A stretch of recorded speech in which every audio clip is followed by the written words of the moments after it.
Terima kasih pemirsa, Anda masih bersama kami dalam Kominfo Newsroom. Pemirsa, fenomena ledakan gelembung atau bubble burst dalam dunia startup atau perusahaan rintisan tengah menjadi wacana publik. Dalam hal ini dipantik oleh pemutusan kerja karyawan yang terjadi belakangan ini. Dalam sepekan saja sekiranya ada 3 perusahaan di Indonesia yang melakukan PHK terhadap karyawannya. Lantas bagaimana keberlanjutan dari perusahaan rintisan tersebut dan apakah ini masih menjanjikan bagi seorang investor? Kita akan membahasnya lebih lanjut bersama dengan Edi Danusaputro, Sekjen Asosiasi Modal Ventura dan Startup. Assalamualaikum Pak Edi. Waalaikumsalam warahmatullahi wabarakatuh. Salam sehat semua. Salam sehat semua. Terima kasih Pak Edi telah meluangkan waktunya bersama kami. Pak Edi, mengenai fenomena yang terjadi sepekan ini, belakangan ini, menurut Anda, apakah startup di Indonesia saat ini sehat atau tidak? Ini sedang mengalami gejolak ya, baik di Indonesia maupun di luar negeri. Jadi ini fenomena global sebenarnya ya, di US, di China, Jepang dan sebagainya gitu. Kenapa? Karena terjadi penurunan likuiditas karena disebabkan oleh misalnya pandemi, ada perang. Ada peraturan-peraturan yang membatasi ekspor, menjadikan harga komoditas naik. Kalau harga komoditas naik, biasanya central bank menaikkan suku bunga. Suku bunga naik berarti cost of capital dari para investors juga naik. Akibatnya investors lebih milih-milih dalam melakukan investasi ke startup. Dan startup yang tadinya mungkin beberapa tahun terakhir ini gampang mendapatkan investasi dari investors, karena sudah tidak gampang lagi, mereka harus menghemat. Uang yang tadinya cukup, yang sekarang ada mungkin cukup untuk misalnya 6 bulan, ya harus dipanjangin supaya cukup untuk 12 bulan. Ya, caranya bagaimana? Dengan melakukan efisiensi. Efisiensi itu kan macam-macam, mengurangi diskon, promo, bisa juga menunda peluncuran produk baru, fiturnya dikurangin, atau menunda atau membatalkan ekspansi ke daerah baru, dan termasuk PHK gitu. Tapi kalau yang agak bombastis kan ya memang kadang-kadang teman-teman media kan yang diungkap yang sisi PHK-nya aja. Padahal yang kita harus lihat kerangkanya adalah efisiensi. Efisiensi itu supaya perusahaan ini survive. Buat kami para investor, ya lebih baik ada startups yang berani mengambil tindakan efisiensi supaya survive daripada dia tutup gitu. Jadi sebenarnya kita mengapresiasi tindakan dari para founders dan manajemen startup ini. Baik, beberapa langkah seperti efisiensi dilakukan beberapa startup agar perusahaan mereka tetap survive. Kemudian jika memang dikategorikan startup saat ini memang sedang tidak baik-baik saja, kemudian sekiranya apa saja variabel yang dapat dikatakan bahwa suatu startup itu dikatakan sehat, Pak Edi? Oke, kalau startup memang pada dasarnya kan lebih mementingkan growth ya. Jadi top line, revenue yang dilihat, metrik-metriknya tuh selalu yang berhubungan dengan revenue, bisa gross merchandise value, gross transaction value, number of users, segala macam gitu ya. Kalau menurut kita itu oke untuk di awal ya. Kalau startup baru berdiri mungkin 3, 4, 5 tahun ya top line growth itu penting. Tapi kalau udah berumurnya udah 8 tahun menjelang 10 tahun dan sebagainya, Anda seharusnya harus lihat bottom line. Yaitu adalah udah mulai harus ada profit atau path to profitability. Bagaimanapun juga sebuah startup itu perusahaan biasa juga gitu. Dalam arti ya yang nggak bisa mengandalkan uang investor terus, harus pada saatnya nanti profit atau memiliki path to profitability. Jadi investor sekarang udah mulai lebih selektif. Kita nggak bisa hanya melihat startups yang growth top line-nya bagus, tapi kita harus bisa melihat yang mulai ada bottom line-nya juga.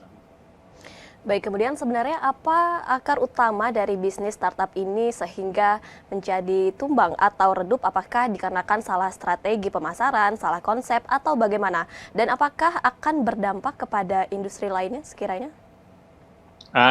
Startup tuh nggak mungkin ya lebih gampang digeneralisasi ya, dikelompokkan semuanya sama. Padahal menurut saya tidak semua startup itu sama. Ada yang B2C, business to consumer, yang menyasar langsung end consumer. Itu memang harus agak promo, bakar uang lah istilahnya. Kenapa? Karena kalau nggak dikenal gitu ya. Nggak ada yang mau pakai barang produknya. Ada juga startup yang kita kategorikan B2B, business to business, yang menyasar UKM atau korporasi. Itu tentunya pendekatannya beda. Mungkin nggak terlalu perlu bakar uang gitu kan, promo gitu kan, karena targetnya beda gitu. Belum lagi B2B2C. atau D2C, direct to consumer. Jadi memang beda-beda strategi. Ya jujur ya memang B2C dan yang early stage itu harus melakukan promo yang lebih masif daripada yang strateginya berbeda gitu ya. Jadi tapi kalau kita sih ya itu tugas kita lah sebagai investor, kita memilah-milah, dan kita selalu bilang sama founder ya di awal silahkan bakar uang, kalau nggak, tapi harus diukur apakah ada imbal hasilnya ya. Jadi unit economics dan hitung-hitungan itu di mata investor kita benar-benar plototin itu. Baik, yang menjadi menarik mengenai bisnis model tadi beberapa ada yang bisnis to consumer, bisnis to business, ataupun juga sampai bisnis to government. Ini juga menjadi suatu perhatian ya Pak mengenai adanya satu perusahaan yang tadinya menggunakan model bisnis dari bisnis to consumer menjadi bisnis to business. Bagaimana pandangan menurut Pak Edi? Apakah perpindahan atau shifting dari model bisnis ini disahkan atau bagaimana? Nggak gampang ya, melakukan shifting itu nggak gampang. Jadi biasanya dilakukan dengan produk berbeda atau anak usaha atau apa. Tapi untuk sebuah bisnis shifting dari B2C menjadi B2B nggak gampang. Atau B2B menjadi B2C nggak gampang juga gitu. Nah itu harus ada siasatinya. Atau dia peluncuran produk baru atau sister company atau seperti itu. Gitu. Tapi memang itu nggak gampang. Kenapa? Karena ya udah punya customer loyal, ya customer base ya serta merta pindah itu nggak gampang. Jadi memang ini dinamika bisnis menurut saya. Startup harus berani bereksperimen di awal.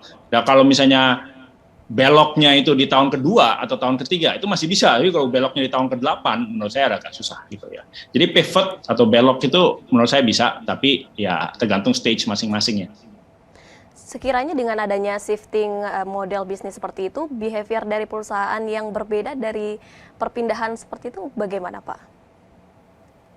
Ya menurut saya sama sih, maksudnya kan ini kan bisnis kan ya tetap lihat top line, lihat bottom line, lihat marketing cost, lihat ini segala. Kalau saya sih saran saya kepada para founders ya jangan ini ya, jangan kagetan gitu ya.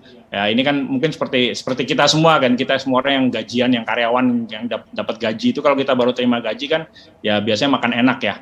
Nah, di giliran udah tanggal tua gitu ya makannya Indomie ya, sehari 3 kali gitu kan ya. Startup juga gitu, kadang-kadang baru dapat fundraising ya jor-joran gitu kan, rekrut karyawan, peluncuran produk baru, ekspansi, promo ini segala macam. Tapi giliran uangnya udah mulai menipis karena investor udah mulai lebih selektif, ya dia harus melakukan efisiensi. Nah yang bagus kan nggak begitu, yang bagus tuh di manage secara lebih konsisten gitu. Nah itu saran saya kepada para startup sih. Baik, jadi baiknya para startup saat ini ialah tetap konsisten untuk melanjutkan perusahaannya dan diperbolehkan untuk melakukan efisiensi. Pak Edi, mengenai IPO yang dilakukan oleh para startup saat ini juga apakah dapat dibilang menjadi salah satu jalan keluar atau justru malah menjadi bencana lanjutan? Bagaimana Pak Edi? Enggak, menurut saya itu ini salah satu opsi yang bagus ya.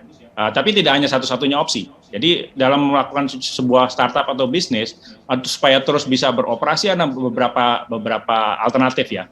Satu ya terus-menerus mencari uang dari investor. Tapi ya itu kan masa ya udah 10-15 tahun masih terus mencari dari investor, menurut saya itu kurang tepat ya, karena akan ada efek dilusi bagi semua pihak yang terkait. Jadi satu IPO itu bagus, tapi ya memang kalau di IPO ya harus siap diplototin sama market analis ya. Jadi idealnya pada saat IPO sudah profitable atau sudah ada path to profitability ya. Yang kedua, mungkin strategic sale, diakuisisi atau ada M&A dengan startup lain atau perusahaan lain, itu juga menjadi opsi. Yang ketiga ya menjadi perusahaan profitable dan memberikan dividen. Gitu. Nggak apa-apa juga. Atau keempat menjadi perusahaan profitable dan pinjam kredit bank, karena udah mulai profitable bisa pinjam ke bank untuk modal usaha.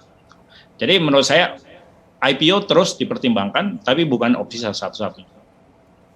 Baik, jadi untuk mengatasi adanya kasus seperti saat ini, IPO bukanlah jalan satu-satunya, tetapi ada jalan mengenai tentang akuisisi dengan startup lain, kemudian juga perusahaan yang profitable dan juga dapat melakukan kredit kepada bank.